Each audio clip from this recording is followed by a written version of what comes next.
This morning, at 10:58 a.m. on MSNBC, Hallie Jackson closed her daily hour at the anchor desk by teasing a trip into the field. She explained that she had witnessed the National Thanksgiving Turkey presentation, one of my very favorite White House traditions, 6 times since arriving in Washington, and that she was heading to the Rose Garden for President Trump's first such ceremony.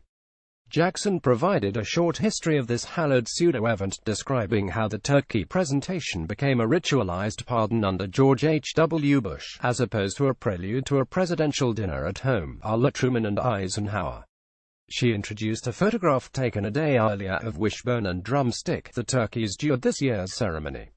Shot by a White House photographer, the picture found each turkey, with its scarlet neck and violet head and flaccid snood, standing on its own bed in a room at the Willard. By the way, this is why, even when staying at a 5-star hotel, I always turn back the duvet first thing. Jackson engaged the hosts of the 11 a.m. MSNBC show, Velshi Rule. The incoming anchors were eager to bandy the topic for a long moment, sportily, as if taking a deep breath of fresh air before plunging into a waste container of sex crime headlines at the top of the hour.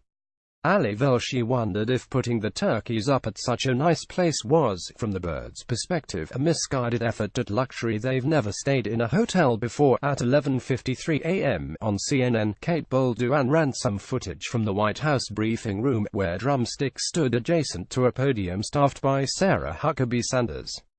Wishbone was not on site, and there was no word on his whereabouts, which led me to baselessly speculate that he'd maybe got too deep into the minibar the night before, or else experienced a political awakening and sacrificed his body to provide club sandwiches for the resistance. But Wishbone, for his part, looked well here on CNN and also on CSPAN, which captured a 3-minute video clip of his briefing room visit.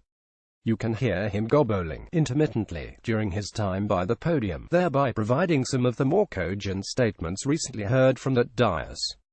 On CNN, shortly before the 1 p.m. ceremony, John King showed the scene coalescing in the Rose Garden, where Ivanka Trump, who wore a red coat, like Nancy Reagan at a fox hunt, greeted her half-sister Tiffany en route to settling in a slightly better seat.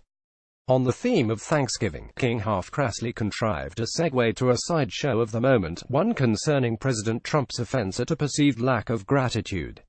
There was recent tape of Lovable, who is a talented loudmouth of an overbearing sports dad, dissing Trump for reasons related to the president's view of the world and thus impossible to explicate in brief. On split screen in the studio, King and his panel made hay of all this while waiting for Trump to appear. Meanwhile, Craig Melvin was now in the anchor chair on MSNBC, where he got my hopes up that some kind of scene would erupt to ruffle Drumstick's feathers.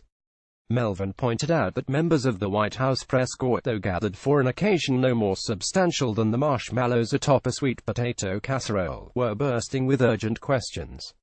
According to CSPAN's clock, it was 1:05 p.m. when Trump appeared in the Rose Garden, in an unseasonable pink necktie, with Melania and Barron.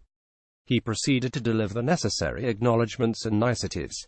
Trump made a light-hearted reference to destroying Obama's legacy. I have been very active in overturning a number of executive actions by my predecessor, he said, and then announced that he had been advised by the White House counsel that he could not, as much as he might like to, rescind Obama's pardon of last year's turkeys, tater and tot.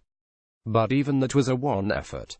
Some of us had been salivating for the first Trump turkey pardon as, I don't know, some kind of comic relief, a sordid spectacle. Perhaps it would go down as a colorful debacle, in which Drumstick contributed a pertinent metaphor by soiling the lawn. We had no such luck. The problem here, as ever, was Trump's thorough insincerity. At one point he said, "Before we get to the pardon, I would like to take a moment to extend our very heartfelt special message. Thanks, folks, to the finest and bravest people in the entire world, our great men and women in uniform, but this is an inherent defect, symptomatic of much else. He cannot perform saying thanks as if he means it. For him, the phrase is just rosy punctuation amid patter. Thank you very much," Trump said to the assembled crowd when concluding his remarks, in the tone of someone politely dismissing a servant. "Thank you," he repeated with Wishbone still AWOL. Trump pardoned Drumstick, and returned to the building soon enough. Only one query disrupted the cultivated calm. Off camera, a reporter called out to ask whether Trump was planning to pardon any humans this season. The question flapped past unacknowledged, failing to ruffle the president's feathers.